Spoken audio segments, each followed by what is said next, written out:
নমস্কাৰ। এই মুহূৰ্তত আহি পৰিছে অসমবাসী ৰাইজৰ কাৰণে কেইবাটাও গুৰুত্বপূৰ্ণ খবৰ। ৰেচন কাৰ্ডক লৈ মুখ্যমন্ত্ৰী ডক্টৰ হিমন্ত বিশ্ব শৰ্মাৰ বৃহৎ ঘোষণা। নতুনকৈ ৰেচন কাৰ্ড আবেদন কৰিবলৈ হ'লে কি ডকুমেণ্টছ লাগিব আৰু ৰেচন কাৰ্ডক লৈ নতুন আপডেট। আৰু যিসকলে নতুনকৈ অৰুণোদয় আঁচনি 3.0 আবেদন কৰিব তেওঁলোকৰ বাবে সুখবৰ। অৰুণোদয় আঁচনি 3.0 আবেদন কৰিবলৈ হ'লে কি নথিপত্ৰৰ প্ৰয়োজন হ'ব সবিশেষ জানিব এইটো ভিডিঅ'ৰ মাধ্যমত। আৰু যিসকলে PM কিষাণ যোজনাৰ 18 নং কিস্তি ধনৰ বাবে ৰৈ আছে তেওঁলোকৰ বাবে সুখবৰ। 18 নং কিস্তি ধন কেতিয়া দিব আৰু 18 নং কিস্তি ধন পাবলৈ হ'লে আপোনালোকে কি কৰিব লাগিব সবিশেষ জানিব এইটো ভিডিঅ'ৰ মাধ্যমত। গতিকে ভিডিঅ'টো সম্পূৰ্ণকৈ চাওক আৰু ষ্টেপ বাই ষ্টেপ সকলোখিনি কথা বুজি লওক। তো বলক ভিডিঅ'টো আৰম্ভ কৰোঁ। আজিৰ প্ৰথমটো খবৰ হৈছে ৰেচন কাৰ্ডক লৈ। ৰেচন কাৰ্ডক লৈ মুখ্যমন্ত্ৰী ডক্টৰ হিমন্ত বিশ্ব শৰ্মাই কৰিলে বৃহৎ ঘোষণা। যিসকলে এতিয়ালৈকে ৰেচন কাৰ্ড পোৱা নাই তেওঁলোকৰ বাবে সুখবৰ। অহা 19 তাৰিখৰ পৰা ৰাজ্যত নতুনকৈ ৰেচন কাৰ্ডৰ আবেদনৰ প্ৰক্ৰিয়াটো আৰম্ভ কৰিব আৰু নতুনকৈ 17 লাখ ব্যক্তিক ৰেচন কাৰ্ড প্ৰদান কৰিব বুলি ইতিমধ্যে মুখ্যমন্ত্ৰী ডক্টৰ হিমন্ত বিশ্ব শৰ্মাই ঘোষণা কৰিছে। গতিকে যিসকলে এতিয়ালৈকে ৰেচন কাৰ্ড পোৱা নাই, যিসকল দুখীয়া দৰিদ্ৰ পৰিয়াল আছে তেওঁলোকৰ বাবে এটা ডাঙৰ আপডেট। অৰ্থাৎ আপোনালোকে নতুনকৈ যদি ৰেচন কাৰ্ড আবেদন কৰিম বুলি ভাবিছে তেন্তে আপোনালোকে অহা 19 ছেপ্টেম্বৰ তাৰিখৰ পৰা নতুনকৈ ৰেচন কাৰ্ডৰ আবেদনৰ প্ৰক্ৰিয়াটো আৰম্ভ কৰিব। আৰু মুখ্যমন্ত্ৰী ডক্টৰ হিমন্ত বিশ্ব শৰ্মাই ইতিমধ্যে ঘোষণা কৰিছে যে বহুত পৰিয়াল এনেকুৱা আছে যে ৰেচন কাৰ্ড নথকাৰ বাবে হয়তো তেওঁলোকে অৰুণোদয় আঁচনিৰ পৰা বঞ্চিত আছে। গতিকে যিসকলে অৰুণোদয় আঁচনিৰ পৰা বঞ্চিত আছে তেওঁলোকক পোনপ্ৰথমতে দিব ৰেচন কাৰ্ড আৰু তাৰ পিছত তেওঁলোকক অৰুণোদয় আঁচনিত 3.0ত অন্তৰ্ভুক্ত কৰিব বুলি ইতিমধ্যে মুখ্যমন্ত্ৰী ডক্টৰ হিমন্ত বিশ্ব শৰ্মাই ঘোষণা কৰিলে। গতিকে বন্ধু-বান্ধৱীসকল বহুতে মোক কমেণ্ট কৰি সুধিছে যে যদি নতুনকৈ ৰেচন কাৰ্ড আবেদন কৰিবলৈ হয় তেন্তে ডকুমেণ্টছ বা নথিপত্ৰ কি লাগিব। তো পোনপ্ৰথমতে চাই লওক কি নথিপত্ৰ লাগে। বন্ধু-বান্ধৱীসকল ইয়াতে চাই লওক ration card apply online Assam required documents. অৰ্থাৎ ৰেচন কাৰ্ড আবেদন কৰিবলৈ হ'লে এইখিনি নথিপত্ৰৰ প্ৰয়োজন হ'ব আৰু ৰেচন কাৰ্ড অনলাইনত আবেদন হয়তো নহ'ব, অফলাইনৰ মাধ্যমত হ'ব, যেনেকৈ সুলভ মূল্যৰ দোকানীৰ জৰিয়তে হ'ব পাৰে, নহ'লে গাঁও পঞ্চায়তৰ যোগেদিও হ'ব পাৰে। আৰু এতিয়ালৈকে কোনো ধৰণৰ ঘোষণা কৰা নাই যে সুলভ মূল্যৰ দোকানতে হ'ব বা গাঁও পঞ্চায়তৰ যোগেদি হ'ব। যি কি নহওক আগতে চাই লওক কি ডকুমেণ্টছ লাগে। ইয়াতে চাওক আধাৰ কাৰ্ড। আপোনালোকৰ মেইনকৈ লাগিব আধাৰ কাৰ্ড। যিসকলৰ আধাৰ কাৰ্ড আছে তেওঁলোকে ৰেচন কাৰ্ডৰ বাবে আবেদন কৰিব পাৰিব। পেন কাৰ্ড লাগিব বা ভোটাৰ ID কাৰ্ড দিলেও হ'ব। ডমিচিল চাৰ্টিফিকেট দিব, ইনকাম চাৰ্টিফিকেট, মোবাইল নম্বৰ, পৰিবাৰ registration number, Aadhaar card of family members. যিখিনি সদস্যসকলৰ নাম আপোনালোকে দিব আৰু লগতে তেওঁলোকৰ কিন্তু আধাৰ কাৰ্ড সকলোৰে লাগিব আৰু তেতিয়াহে আপোনালোকৰ গোটেইখিনি তালিকাসমূহত সকলোৰে নাম আহিব। আৰু লগতে লাগিব ফটো। আৰু যদি এইখিনি ডকুমেণ্টছ বা নথিপত্ৰ আছে তেন্তে আপোনালোকে নতুনকৈ ৰেচন কাৰ্ডৰ বাবে আবেদন কৰিব পাৰিব। পৰিবাৰ ৰেজিষ্ট্ৰেচাৰ যদি নাথাকে, অৰ্থাৎ পৰিবাৰ ৰেজিষ্টাৰ নাথাকিলেও আপোনালোকে কিন্তু ৰেচন কাৰ্ডৰ বাবে আবেদন কৰিব পাৰিব। আৰু আপোনালোকে মেইনকৈ অসমৰ স্থায়ী বাসিন্দা হ'ব লাগিব। আৰু আধাৰ কাৰ্ড আৰু ভোটাৰ কাৰ্ড যিকোনো এটা থাকিলে হ'ল। আপোনালোকে ইনকাম চাৰ্টিফিকেট দি আপোনালোকে নতুনকৈ ৰেচন কাৰ্ডৰ বাবে আবেদন কৰিব পাৰিব। আৰু আপোনালোকক নতুনকৈ ৰেচন কাৰ্ডটো জিলা ভিত্তিত বিতৰণ কৰা হ'ব বুলি ইতিমধ্যে ঘোষণা কৰিছে।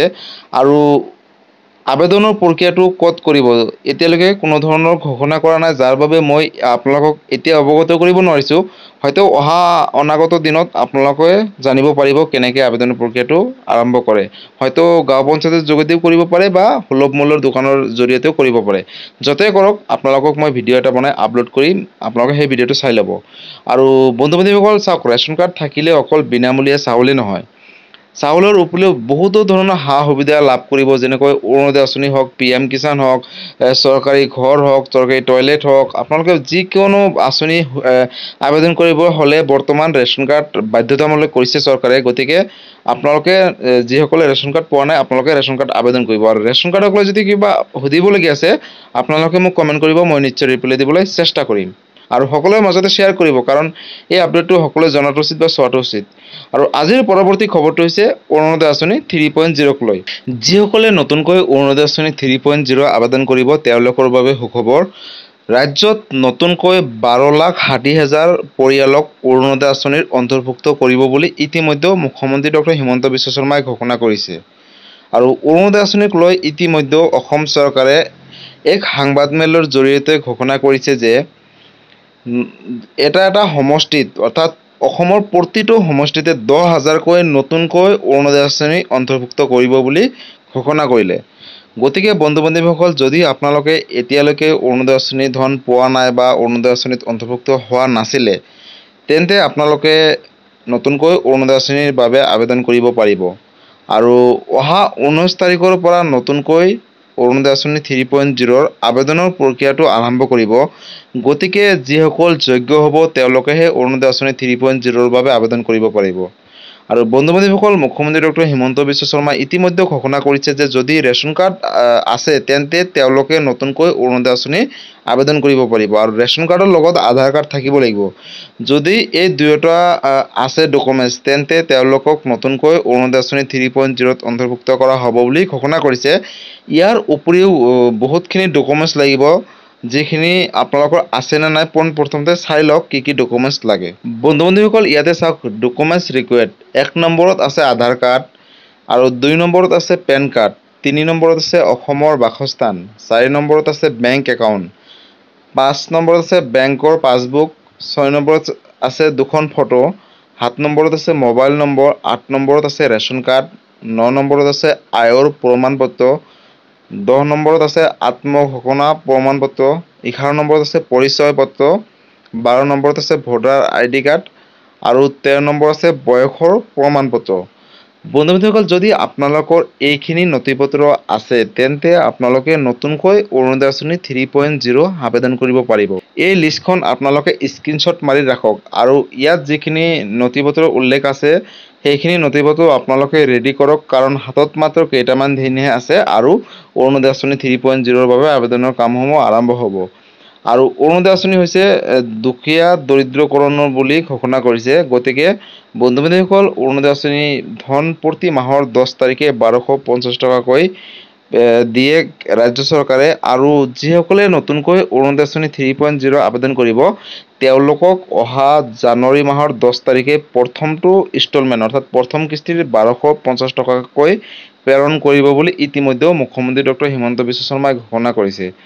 গতিকে যিসকলৰ ঘৰত ৰেচন কাৰ্ড আৰু আধাৰ কাৰ্ড এই দুয়োটা ডকুমেণ্টছ আছে, আৰু দুয়োটাৰ লগত অৰ্থাৎ আধাৰ কাৰ্ডৰ লগত ৰেচন কাৰ্ড যদি লিংক আছে তেন্তে আপোনালোকে নতুনকৈ অৰুণোদয় আঁচনিৰ বাবে আবেদন কৰিব পাৰিব। আৰু বেংকৰ একাউণ্টৰ লগত কিন্তু আপোনালোকে আধাৰ কাৰ্ডটো লিংক ৰাখিব, কাৰণ পইচাটো DBDৰ মাধ্যমত প্ৰেৰণ কৰিব। আৰু DBD মানে হৈছে ডাইৰেক্ট বেংক ট্ৰেন্সফাৰ। গতিকে আপোনালোকে বেংকৰ লগত আধাৰ কাৰ্ডটো লিংক ৰাখিব। আপোনালোকৰ যিকোনো বেংকে হওক, আপোনালোকৰ বেংকৰ শাখাত গৈ আপোনালোকে ক'ব আমি অৰুণোদয় আঁচনি ধন পাই আছোঁ বা এপ্লাই কৰিছোঁ, আমাৰ বেংক একাউণ্টৰ লগত আধাৰ কাৰ্ডটো লিংক কৰাই দিয়ক। আপোনালোকক এপ্লিকেশ্যন ফৰ্ম দিব, আৰু সেই ফৰ্মখন ফিল আপ কৰি আধাৰ কাৰ্ড নথিপত্ৰ যিখিনি বিচাৰে দিয়াৰ পিছত হয়তো আপোনালোকৰ বেংক একাউণ্টৰ লগত আধাৰ কাৰ্ডটো লিংক হৈ যাব। আৰু লিংক হোৱাৰ পিছতে কিন্তু আপোনালোকে কোনো ধৰণৰ চিন্তা কৰিব নালাগে। অৰুণোদয় আঁচনি ধন যেতিয়াই দিব তেতিয়া আপোনালোকৰ বেংক একাউণ্টত ডাইৰেক্ট DBDৰ মাধ্যমত লাভ কৰিব। গতিকে বন্ধু-বান্ধৱীসকল, অৰুণোদয় আঁচনিক লৈ কিন্তু এইটো এটা ডাঙৰ আপডেট আছিলে। আৰু অৰুণোদয় আঁচনিক লৈ যদি আপোনালোকে কিবা সুধিবলগীয়া আছে কমেণ্ট কৰিব, মই নিশ্চয় ৰিপ্লাই দিবলৈ চেষ্টা কৰিম। আৰু সকলোৰে মাজতে শ্বেয়াৰ কৰিব, কাৰণ বহুতে নাজানে হয়তো কি কি নথিপত্ৰ লাগিব বা কেতিয়াৰ পৰা আবেদন হ'ব, বহুতে নাজানে। গতিকে আপোনালোকে সকলোকে চাবলৈ সুযোগ দিয়ক বা অৰুণোদয় আঁচনিত অন্তৰ্ভুক্ত হ'বলৈ সুযোগ কৰি দিয়ক। আৰু আজিৰ পৰৱৰ্তী খবৰটো হৈছে PM কিষাণক লৈ। PM কিষাণ যোজনাক লৈ এটা ডাঙৰ আপডেট, অৰ্থাৎ 18 নং কিস্তিৰ ধন পাবলৈ হ'লে আপোনালোকে কি কি কৰিব লাগিব আৰু কোনে কোনে লাভ কৰিব পোনপ্ৰথমতে জানি লওক। আৰু আপুনি যদি এজন কৃষক হয় তেন্তে আপোনালোকৰ বাবে সুখবৰ। বহুতে মোক কমেণ্ট কৰি সুধিছে বা বহুতো ছ'চিয়েল মিডিয়াত ইতিমধ্যে চৰ্চা চলি আছে যে 18 নং কিস্তিৰ ধন অহা দুৰ্গা পূজাৰ আগতে দিব বুলি। বন্ধু-বান্ধৱীসকল, অহা দুৰ্গা পূজাৰ আগতে দিব বুলি এতিয়ালৈকে কোনো ধৰণৰ অফিচিয়েলভাৱে ঘোষণা কৰা নাই ডেট। গতিকে আপোনালোকৰ মাজত মই অৱগত কৰিব নোৱাৰিছোঁ। বহুত ছ'চিয়েল মিডিয়াত চৰ্চা চলি আছে যে অহা দুৰ্গা পূজাৰ আগত দিব বুলি। দিবও পাৰে, গতিকে এতিয়ালৈকে কোনো ধৰণৰ অফিচিয়েলভাৱে ডেট ঘোষণা কৰা নাই। আৰু যেতিয়া ডেটটো ঘোষণা কৰে মই আপোনালোকৰ মাজত ভিডিঅ' এটা বনাই আপলোড কৰিম, চাই ল'ব। আৰু বন্ধু-বান্ধৱীসকল, আপোনালোকে 18 নং কিস্তিৰ ধন পাবলৈ হ'লে আপোনালোকে কি কি কৰিব লাগিব পোনপ্ৰথমতে চাই লওক। যিসকল কৃষক নিজৰ KYC-সমূহ কমপ্লিট কৰিছে তেওঁলোকক 18 নং কিস্তিৰ ধন দিব বুলি ইতিমধ্যেও কেন্দ্ৰীয় চৰকাৰে ঘোষণা কৰিছে। আৰু যিসকলৰ বেংকৰ লগত আধাৰ কাৰ্ড লিংক আছে তেওঁলোকক 18 নং কিস্তিৰ ধন প্ৰেৰণ কৰিব। গতিকে বন্ধু-বান্ধৱীসকল, আপোনালোকে যদি এতিয়ালৈকে বেংক একাউণ্টৰ লগত আধাৰ কাৰ্ডটো লিংক কৰা নাই, যাৰ বাবে হয়তো আপোনালোকে PM কিষাণ যোজনাৰ ধনৰ পৰা হয়তো 16 নং কিস্তিৰ ধনো পোৱা নাই বা 17 নং কিস্তিৰ ধন পোৱা নাই, তেনে ক্ষেত্ৰত যদি এতিয়া নতুনকৈ আধাৰ কাৰ্ডৰ লগত বেংক একাউণ্ট লিংক কৰে তেতিয়াহ'লে আপোনালোকে যিখিনি ইনষ্টলমেণ্ট লেট হৈ আছে সেই গোটেইখিনি টকাটো 18 নং কিস্তি ধনৰ লগত লাভ কৰিব।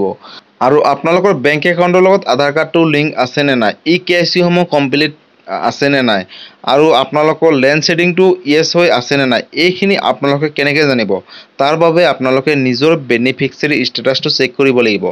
আৰু যাৰ বাবে আপোনালোকে pmkisan.government.in চাৰ্চ কৰি তাতে গৈ আপোনালোকে নিজৰ বেনিফিচিয়াৰী ষ্টেটাছটো চেক কৰিব পাৰে। আৰু যদি আপোনালোকে মোবাইলত নোৱাৰিছে, ঘৰতো নোৱাৰিছে, তেন্তে আপোনালোকে ওচৰ চুবুৰীয়া CSC চেণ্টাৰত গৈ আপোনালোকৰ বেনিফিচিয়াৰী ষ্টেটাছটো চেক কৰি ল'ব। আৰু যদি কিবা খেলি মেলি হৈ আছে তেন্তে আপোনালোকে সেই ডকুমেণ্টছখিনি আপডেট দিয়ক বা KYC সমূহ কমপ্লিট কৰক, তেন্তে আপোনালোকে আহিবলগীয়া 18 নং কিস্তি ধনৰ লগত যিখিনি লেট হৈ আছে সেইখিনিও পাব। আৰু যদি লেট হোৱা নাই, অকল 18 নং কিস্তি ধনৰ ক্ষেত্ৰতে এনেকুৱা হৈ আছে, তেন্তে আপোনালোকে 18 নং কিস্তি ধন লাভ কৰিব বুলি ইতিমধ্যে ঘোষণা কৰিছে। গতিকে আজি আছিলে PM কিষাণক লৈ এইটো এটা ডাঙৰ আপডেট। যদি PM কিষাণক লৈ কিবা সুধিবলগীয়া আছে আপোনালোকে মোক কমেণ্ট কৰিব, মই নিশ্চয় ৰিপ্লাই দিবলৈ চেষ্টা কৰিম। বন্ধু-বান্ধৱীসকল, আজি আছিলে এইটো এটা ইনফৰ্মেটিভ ভিডিঅ' আৰু গুৰুত্বপূৰ্ণ খবৰ। ভিডিঅ'টো চাই কেনেকুৱা পালে? যদি ভাল পালে চেনেলটোত নতুনকৈ আহিছে, চেনেলটো ছাবস্ক্ৰাইব কৰিব, লাইক কৰিব, কিবা সুধিবলগীয়া থাকিলে কমেণ্ট কৰিব আৰু সকলোৰে মাজতে শ্বেয়াৰ কৰক, কাৰণ এই আপডেটটো সকলোৱে জনাটো উচিত বা চোৱাটো উচিত। ধন্যবাদ। জয় আই অসম।